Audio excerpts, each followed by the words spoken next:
اعوذ باللہ من الشیطان الرجیم بسم اللہ الرحمن الرحیم الحمد للہ رب العالمین والصلاة والسلام علی اشرف الانبیاء والمرسلین وآلہ الطیبین الطاہرین.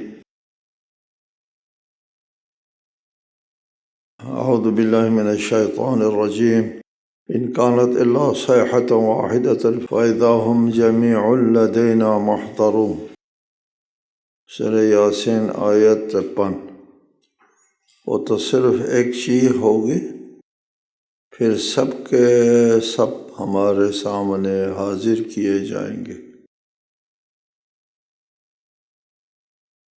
پھر وہی صیحہ صور کا ذکر ہے. جب صور پھونک دیا جائے گا سب جو ہے وہ قبروں سے اٹھیں گے، مرقد سے اٹھیں گے، خوابگاہوں سے. حیات برزخی کو خواب سے تعبیر فرمایا، اس کی تفصیل پہلے گزر گئی. اپنے خوابگاہوں سے، قبروں سے اٹھیں گے، اور اٹھنے کے بعد پچھلے آیت میں فرمایا کہ وہ اپنے رب کی طرف دوڑ پڑیں گے. اس میں فرمایا ہم جمیع لدینا محضرون، وہ سب کے سب ہمارے سامنے حاضر کیے جائیں گے.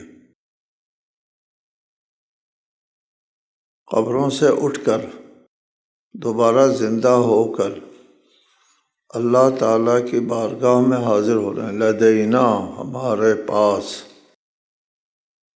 قیامت کے دن حساب دینا ہوتا ہے. حساب لینے والا کون ہے؟ خود اللہ تعالیٰ. وہاں کوئی اور نہیں ہوگا، اللہ تعالیٰ خود حساب لے گا. دنیا میں اللہ تعالیٰ اپنے رسولوں سے بات کرتا ہے، لیکن قیامت کے دن سب کے ساتھ بات کرے گا، مگر وہ لوگ جو بغیر حساب کتاب کے جہنم بھیجے جائیں گے. وہ حساب کتاب ان کے ساتھ نہیں ہوگا. ان کے بارے میں فرمایا لا یکلمہم اللہ، اللہ ان سے باتیں نہیں کرے گا قیامت کے دن. باقی سب سے باتیں کرے گا، خود اللہ حساب لے گا براہ راست. کوئی اور ذریعہ وہاں نہیں ہوگا. محشر کا عالم جو ہے یہ اس دنیا کے عالم سے مختلف ہوگا. وہاں کی زندگی جو ہے وہ یہاں کی زندگی سے مختلف ہوگی. وہاں ہر ایک میں یہ صلاحیت ہوگی وہ اللہ تعالیٰ کی آواز سن سکے. اللہ تعالیٰ براہ راست خود حساب لے گا. اس لیے فرمایا لدینا محضرون، ہمارے سامنے حاضر کیے جائیں گے. حساب خود اللہ لیتا ہے. ایک صحابی نے امام سے پوچھا قیامت کے دن کون حساب لے گا ہم سے؟ امام نے فرمایا خود اللہ تعالیٰ حساب لے گا. اس نے کہا یا ابن رسول اللہ، خود اللہ حساب لے گا؟ ہاں خود لے گا. اس نے کہا اذن نجونا، پھر ہم نجات پا گئے. اور کیسے؟ وہ تو ارحم الراحمین ہے، وہ تو مہربان رب ہے، وہ حساب لے گا تو کوئی سختی نہیں ہوگی، نرمی ہوگی، درگزر کرے گا ہماری کوتاہیوں سے. یہ حسن ظن کا اچھا مظاہرہ ہے. ان اللہ عند حسن ظن عبدہ، اللہ اپنے بندے کے حسن ظن کے پاس ہوتا ہے. اللہ کے ساتھ حسن ظن رکھو. اللہ کی نافرمانی کر کے، گستاخی کر کے، گناہ کر کے، جرائم کا ارتکاب کر کے نہیں. جو ممکن ہے اطاعت کرے، اور پھر اس کے بعد بھول چوک ہوئی ہے اس کے لیے اللہ تعالیٰ سے حسن ظن. فَالْيَوْمَ لَا تُظْلَمُ نَفْسٌ شَيْئًا وَلَا تُجْزَوْنَ إِلَّا مَا كُنْتُمْ تَعْمَلُونَ. اس روز کسی پر کچھ بھی ظلم نہیں کیا جائے گا، اور تمہیں بس وہی بدلہ دیا جائے گا جیسا تم عمل کرتے رہے ہو. لدینا محضرون، اللہ کے سامنے جب حاضر کیے جائیں گے، حساب اللہ لے گا، تو یہاں ناانصافی نہیں ہوگی، ظلم نہیں ہوگا۔ ظلم کون کرتا ہے؟ جو کسی چیز کا محتاج ہو، اللہ تعالیٰ کو کسی چیز کی ضرورت نہیں ہو، کیوں ظلم کرے؟ کس لیے ظلم کرے؟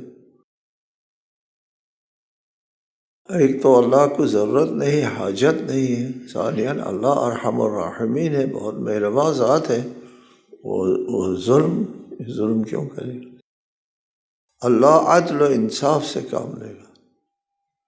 ایک دعا میں ہے، اللہ ہم کو اپنے عدل و انصاف کے ساتھ جو ہے ہمارے ساتھ رفتار نہ کرو، اپنے فضل و رحمت کے ساتھ معاملہ کرو، وَلَا تُعَامِلْنَا بِعَدْلِكَ،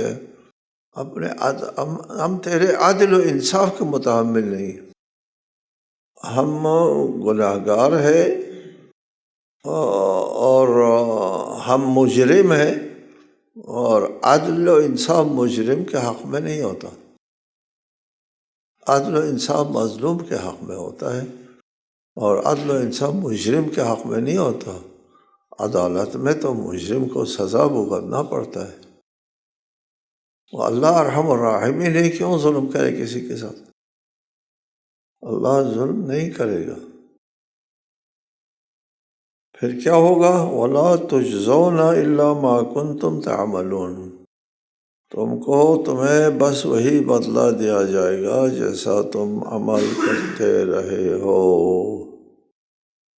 سارا معاملہ تمہارے عمل کے ساتھ ہے، تمہارا عمل جیسا ہوگا ایسا تمہارے ساتھ رفتار کیا جائے گا، اور وہ خود عمل ہوگا تمہاری قسمت بنانے والا۔ اور قیامت کے دن انسان اپنے اعمال کے، انسان رہین و عملی، اپنے اعمال کے گرو میں، اپنے اعمال کے شکنجے میں، اپنے اعمال کی گرفت میں، یہ ہمارا اپنا عمل ہوگا جو وہاں تقدیر ساز ہوگا۔ عمل سے ہٹ کر وہاں پہ کوئی کسی کے ساتھ ظلم نہیں ہوگا۔ قیامت کے دن اللہ ظلم نہیں کرے گا، اول تو اللہ محتاج نہیں ظلم کا، ثانیاً حساب کتاب کا معاملہ جو ہے وہ عمل سے ہے، جب عمل کے ساتھ ہے تو پھر ظلم نہ ہوا، اگر ظلم ہونا ہوتا تو پھر عمل کے ساتھ مربوط نہ ہوتا، عمل کے ساتھ ہے۔ ان اصحاب الجنت اليوم فی شغل فاکہون، آج اہل جنت کیف و سرور کے ساتھ مشغلے میں ہوں گے۔ جی، اب حساب گاہ میں حساب ہو چکا ہوگا، حساب ہونے کے بعد فیصلہ ہو جائے گا، کچھ لوگوں نے جنت میں جانا ہے، کچھ لوگوں نے جہنم جانا ہے۔ حساب چکنے کے بعد ان اصحاب الجنت اليوم، آج جنت والے کیف و سرور کے ساتھ مشغلے میں ہوں گے، جنت میں نعمتوں میں مصروف ہوں گے۔ مصروفیت، مشغولیت کیا ہوگی وہاں پہ؟ کیا کام کریں گے جنت والے؟ یہ کوئی کام نہیں کریں گے، ناز و نعمت، ناز کریں گے، ناز۔ فی شغل فاکہون، کہ فاکہون یعنی کیف و سرور، خوش طبعی میں، یعنی کیف و سرور میں، مسرتوں میں ہوں گے، اور کرنا کیا ہوتا ہے؟ مسرت اور کیف و سرور کی محفلوں میں بیٹھے ہوں گے۔ فاکہین کہتے ہیں مزے لینا، ہنسی مزاح میں مشغول ہونا، فکاہا مزاح کو بھی کہتے ہیں، اس لیے فاکہین ہنسی مزاح میں ہوں گے، کیف و سرور میں ہوں گے۔ جی، وہاں کوئی فکر اور غم وغیرہ نہیں ہوگا۔ اور وہاں کہتے ہیں کہ جنت میں سب سے بڑی نعمت جو ہے کیف و سرور کس سے ہوگا؟ اللہ کی خوشنودی کے احساس سے ہوگا۔ ورضوان من اللہ اکبر، جنت کی تمام نعمتیں ایک طرف اور اللہ کی خوشنودی جو ہے ایک طرف، بہت زیادہ بہتر، اکبر۔ جی، وہ کیف و سرور جو ہے قابل وصف و بیان نہیں ہے جو جنت کے اندر کیف و سرور ہوگا۔ ہم وازواجہم فی ظلال علی الارائک متکئون، وہ اور ان کے ازواج سایوں میں مسندوں پر تکیے لگائے بیٹھے ہوں گے۔ ہم خود اور ان کے ازواج، ازواج ہو سکتا ہے جنتی ازواج ہوں، اور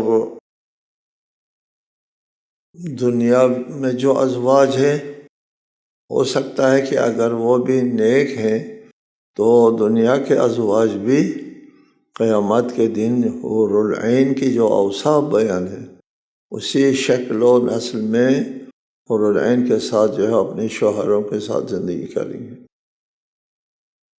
اور اگر ازواج اس قابل نہیں ہے شوہر کے ساتھ جنت جائیں تو پھر وہ جنت کے ازواج جو ہے وہ ہوں گے۔ چنانچہ حضرت لوط اور حضرت نوح اور حضرت لوط کی بیویوں کے بارے میں قرآن نے فرمایا کانتا تحت عبدین من عبادنا صالحین فخانتاہما، تو انہوں نے خیانت کی ہے نوح سے اور لوط سے، ان کی بیویوں نے، وہ جنت میں نہیں ہوں گی ظاہر ہے۔ ہم و ازواجہم، وہ اور ان کے ازواج، خواہ دنیا کی ہو یا جنت کی ازواج ہوں، فی ظلال، سایوں میں ہوں گے۔ سائے کی جو تعبیر ہے ہماری دنیاوی زندگی کے اعتبار سے، یہاں دھوپ ہے، تپش ہے، گرمی ہے، اس گرمی سے بچنے کے لیے ہم سایوں میں ہوتے ہیں۔ اسے دنیاوی زندگی میں سائے سے مراد آرام اور گرمی سے محفوظ جگہ ہوتی ہیں، یعنی جنت میں گرمی سردی نہیں ہوگی۔ لا یرون فیہا شمسا ولا زمہریرا، جس میں نہ دھوپ کی گرمی دیکھنے کا اتفاق ہوگا نہ سردی کی شدت، نہ سردی نہ گرمی، نارمل سی زندگی ہوگی۔ تو سایہ کیا کریں گے وہاں؟ تعبیر ہے دنیاوی زندگی کے اعتبار سے فی ظلال، سایوں میں، یعنی آرام راحت میں، نہ دھوپ ہے نہ سردی ہے نہ گرمی ہے، اس کی دوسری تعبیر ہے۔ علی الارائک متکئون، مسندوں پر تکیہ لگائے بیٹھے ہوں گے۔ یہ مسندوں پر بیٹھنا بھی دنیا کے آسائشوں میں شمار ہوتا ہے، مسندوں پہ تکیہ لگا کر بیٹھنا، اس لیے ہماری سمجھ کے مطابق جنت کے لیے بھی یہی فرمایا کہ وہاں وہ مسندوں پر بیٹھے ہوں گے۔ لہم فیہا فاکہۃ ولہم ما یدعون، وہاں ان کے لیے میوے اور ان کی مطلوبہ چیزیں موجود ہوں گی۔ جنت میں میوے ہوں گے، جنت کے میوے جو ہے وہ دنیا کے میووں کی طرح نہیں ہوں گے لذت میں۔ ہر مرتبہ جو چیز انسان کھائے گا دوسری مرتبہ وہی چیز کھائے گا، لذت وہی نہیں ہوگی۔ جنت میں تکرار نہیں ہے، کسی چیز میں بھی تکرار نہیں ہے۔ آج یہ لذت ہے، پھر اس کے بعد آپ کھائیں گے دوسری لذت، تیسری بات وہی چیز۔ لذتیں جو ہے ہر وقت مختلف لذتیں ہوں گی۔ بہرحال جنت میں تکرار نہیں، ابدی زندگی ہے، تکرار نہیں ہے۔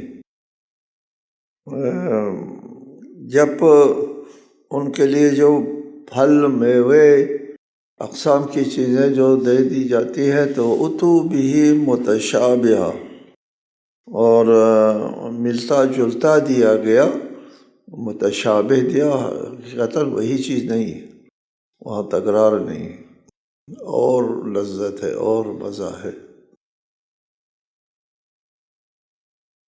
لہم فیہا فاکہۃ ولہم ما یدعون، اور پھر ایک جامع تعریف فرمائی کہ وہاں جو وہ چاہیں گے وہ وہاں جنت میں مل جائے گی۔ جنت کی زندگی میں دو چیزیں جو ہے وہ قابل فہم ہے، ایک تو تکرار نہیں ہے وہاں، اور دوسری بات وہاں آپ کا ارادہ نافذ ہے۔ یہ بڑی بات ہے جنت کی نعمتوں میں، آپ کا ارادہ نافذ ہے۔ آپ جس چیز کا ارادہ کر لیں ما یدعون حاضر ہے۔ دنیا میں ہمارا ارادہ نافذ ہوتا ہے علل و اسباب کے مشکل مراحل گزار کر۔ میں نے ارادہ کیا میرے لیے گھر ہو تو اس کے لیے بہت سے علل و اسباب سے گزر کر گھر بنانا میرے لیے ممکن ہوتا ہے، پھر گھر بنتا ہے۔ گھر کی خواہش ہوتے ہی حاضر، یہ قیامت میں ہو۔ کس قسم کا گھر چاہیے حاضر، اس قسم کی چیز چاہیے وہ حاضر، وہ چیز چاہیے آپ کو وہ حاضر، یہ ہر چیز، وہ میوہ چاہیے، وہ زندگی کے طور و طریقے چاہیے۔ آپ کا ارادہ جنت میں نافذ ہے، وہاں اپنے مراد کو پہنچنے کے لیے آپ کو علل و اسباب کا سلسلہ عبور کرنا نہیں پڑتا، یعنی وہاں کن فکانی ہے، آپ کے چاہنے کی دیر ہے، وہ چیز آپ کے سامنے ہے۔ ٹھیک ہے جی۔ دنیا میں بعض چیزوں کے لیے آپ کا ارادہ نافذ ہے، اس کی مثال دنیا میں موجود ہے، آپ متوجہ ہو جائیں تو دنیا میں آپ کا ارادہ نافذ ہے جی، آپ کا ارادہ نافذ ہے۔ کہاں نافذ ہے میرا ارادہ؟ آپ ارادہ کرتے ہیں اٹھنے کے، آپ اٹھ جاتے ہیں۔ آپ چلنے کا ارادہ کرتے ہیں، چل پڑتے ہیں۔ آپ بات کرنے کا ارادہ کرتے ہیں، بات کر جاتے ہیں۔ آپ ادھر دیکھنے کا ارادہ کرتے ہیں، دیکھ پاتے ہیں۔ آپ ہاتھ ہلانے کا ارادہ کرتے ہیں، ہاتھ ہل جاتا ہے۔ آپ کوئی چیز اٹھانے کا چیز اٹھا سکتے ہیں، آپ کا ارادہ نافذ ہے۔ آپ ارادہ کرو ادھر، ادھر ہو جاتا ہے جی۔ ادھر بھی اس کی مثال موجود ہے، یہاں بھی ایک حد تک آپ کا ارادہ نافذ ہے، نافذ، لیکن کہاں نافذ ہے؟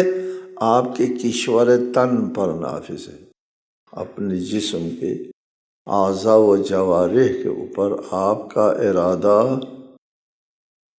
نافذ ہے۔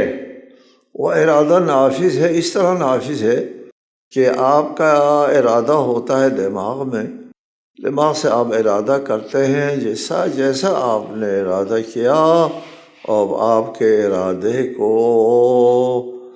پہنچا دیا دماغ نے۔ صاحب نے چاہا ہے اٹھنا، صاحب اٹھنا چاہتے ہیں، ہاں جی، کرو انتظام کرو، 1 کروڑ سے زیادہ لشکر آپ کے اٹھنے کے لیے سامان فراہم کرتا ہے۔ کیا کرتا ہے؟ آپ کے اعصاب کو حکم ملتا ہے، صاحب اٹھنا چاہتے ہیں، اعصاب ساتھ دے دو، اعصاب آپ کا ساتھ دیتے ہیں، آپ اٹھ جاتے ہیں اور چل پڑتے ہیں۔ صاحب جو ہے یہ چیز اٹھانا چاہتا ہے ہاتھ سے، ہاں جی، اس کے لیے ساتھ دے دو، ساتھ دیتے ہیں۔ آپ کا ارادہ نافذ ہونے کے لیے دماغ حکم دیتا ہے، آپ دماغ کو حکم دیتا ہے، دماغ اعصاب کو حکم دیتا ہے، اعصاب آپ کے کنٹرول میں آ جاتا ہے، آپ جیسے چاہتے ہو جاتا ہے۔ ٹھیک ہے، یہ اختیار آپ کو اپنے کشور تن کے اوپر آپ کا ارادہ نافذ ہے۔ یہ اس کا پتہ کب چلتا ہے؟ اس کو پتہ چلتا ہے کہ جب دماغ کا حکم اعصاب نہیں مانتے، نہیں مانتے، اصلا قبول نہیں کرتے۔ کیوں قبول نہیں کرتے؟ وہ دماغ کا حکم ان تک پہنچتا نہیں ہے۔ کیوں نہیں پہنچتا؟ فالج گر گیا، خراب ہے، یہاں نظام خراب ہے، یہ رابطہ ختم، جی تاریں ٹوٹ گئی ہیں، پیغام نہیں پہنچتا اعصاب کو۔ جب اعصاب کو پیغام نہیں پہنچتا، اعصاب ان کا ساتھ نہیں دیتے، جب ساتھ نہیں دیتے بیچارہ اٹھ نہیں سکتا، جی اب تو بات بھی نہیں کر سکتا، زبان بھی نہیں اپنی مرضی سے ہلا سکتا، فالج گر گیا۔ فالج گرنے کا مطلب یہ ہے اس کا ارادہ نافذ نہیں ہوتا، ارادہ کر لیتا ہے بیچارہ، اٹھنا چاہتا ہے نہیں اٹھ پاتا۔ ٹھیک، مجھے پتہ چلا نا کہ میں کسی زمانے میں میرا ارادہ نافذ، اس وقت ہم سب صحت سالم ہے، ہمارے ارادے نافذ ہے اپنے تن کے اوپر۔ وَلَهُمْ مَا يَدَّعُونَ، جنت میں آپ کا ارادہ نافذ ہوگا نہ صرف اپنے کشور تن پر، جی باہر کی جو چیزیں ہیں ان کے اوپر بھی آپ کا ارادہ نافذ ہوگا۔ سلام قولا من رب الرحیم، سلام مہربان رب کی طرف سے کہا جائے گا۔ جنت کی ابھی بتایا آپ کو، ورضوان من اللہ اکبر، اللہ تعالیٰ کی خوشنودی تمام نعمتوں سے بہتر، جی قابل وصف و بیان نہیں ہے کہ اللہ کی خوشنودی کا احساس ہوگا وہاں جنت میں۔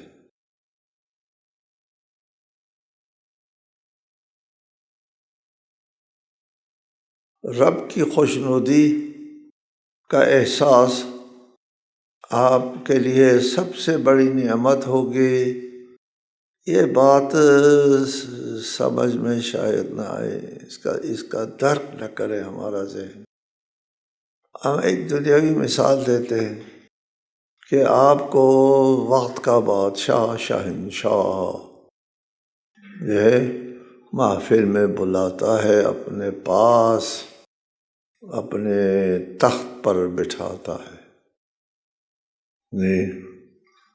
آپ کے اندر کیا کیفیت، کیف و سرور، کیا کیفیت ہوگی آپ کی، کہ بادشاہ نے مجھے عزت بخشی ہے، بلایا ہے، اپنے پاس تخت پر بٹھایا ہے، کیا کیف و سرور کا عالم ہوگا، کتنی خوشی ہوگی، کتنی مسرت ہوگی، کیا احساس ہوگا آپ کا۔ وہ احساس قابل وصف بیان نہیں ہے۔ قیامت کے دن اللہ تعالیٰ کی خوشنودی سے جو احساس ملے گا جنتی کو، وہ قابل وصف بیان نہیں۔ ورضوان من اللہ اکبر، جنت کی نعمتیں ٹھیک ہے قابل وصف بیان نہیں، بہت بڑی نعمتیں ہیں، بڑی نعمتیں ہیں۔ آپ کا ارادہ نافذ ہے، کسی چیز میں تکرار نہیں ہے، وہ نہیں ہے، لیکن اللہ تعالیٰ کی خوشنودی کا جو احساس ملے گا جنت میں وہ سب سے بڑا ہوگا۔ جی یہ ذکر ہے حساب کے بعد، لدینا محضرون، ہمارے سامنے وہ حاضر کیے جائیں گے، حاضر ہونے کے بعد حساب کتاب لیا جائے گا۔ حساب لینے کے بعد کچھ لوگ جنت میں جائیں گے۔ جو لوگ جنت میں جائیں گے ان کا یہ حال ہوگا، اور دوسرے لوگ اب ان کا ذکر شروع ہو گیا۔ وَامْتَازُوا الْيَوْمَ أَيُّهَا الْمُجْرِمُونَ أَلَمْ أَعْهَدْ إِلَيْكُمْ يَا بَنِي آدَمَ أَنْ لَا تَعْبُدُوا الشَّيْطَانَ إِنَّهُ لَكُمْ عَدُوٌّ مُّبِينٌ وَأَنِ اعْبُدُونِي هَذَا صِرَاطٌ مُّسْتَقِيمٌ۔ اے مجرمو، آج تم الگ ہو جاؤ۔ وَامْتَازُوا الْيَوْمَ أَيُّهَا الْمُجْرِمُونَ، وَامْتَازُوا الْيَوْمَ، او مجرمو الگ ہو جاؤ آج۔ أَلَمْ أَعْهَدْ إِلَيْكُمْ، اے اولاد آدم، کیا ہم نے تم سے عہد نہیں لیا تھا کہ تم شیطان کی پرستش نہ کرنا؟ بے شک وہ تمہارا کھلا دشمن ہے۔ وَأَنِ اعْبُدُونِي، اور یہ کہ میری بندگی کرنا، یہی سیدھا راستہ ہے، یہ نہیں کہا تھا؟ أَلَمْ أَعْهَدْ إِلَيْكُمْ، کیا یہ عہد نہیں کیا تھا؟ اور ان سے جب کہہ دیا جائے گا وَامْتَازُوا الْيَوْمَ أَيُّهَا الْمُجْرِمُونَ، دنیا میں تو مومن اور کافر دونوں ایک ساتھ ہوتے ہیں، ایک دسترخوان پر کھا پی رہے ہوتے ہیں، ایک محلے میں زندگی کر رہے ہوتے ہیں، ایک شہر میں ہوتے ہیں، ایک دفتر میں، ایک آفس میں کام کر رہے ہوتے ہیں، ایک کمرے میں ہوتے ہیں، ایک مدرسے میں پڑھ رہے ہوتے ہیں، ایک سکول میں، کلاس میں، ایک جگہ۔ کوئی تمیز نہیں ہے یہاں، اچھے لوگ اور برے لوگ سب ایک ساتھ رہتے ہیں جی۔ لیکن قیامت کے دن ان سے کہا جائے گا، وہاں جو حکم ہوگا وہ حکم تشریعی نہیں ہوگا۔ وَامْتَازُوا الْيَوْمَ أَيُّهَا الْمُجْرِمُونَ، اے مجرمو الگ ہو جاؤ۔ جی ہم نہیں ہوتے الگ، ایسا نہیں ہوگا، نہیں، الگ ہو جاؤ حکم تکوینی ہے، وہ اس کو علیحدہ کر دیا جائے گا ایک طرف۔ سب سے بڑی سزا یہاں سے شروع ہوگی جی۔ اب تک یعنی جتنی بھی سزائیں انہوں نے دیکھی ہے قبر میں وغیرہ، اس میں بڑی سزا یہ ہوگی کہ اس اجتماع میں، اس جمعیت میں دنیا بھر کی جو ہے قومیں وہاں جمع ہے، ایک دنیا وہاں جمع ہے، اس میں سے ہم کو علیحدہ کر دیا جاتا ہے۔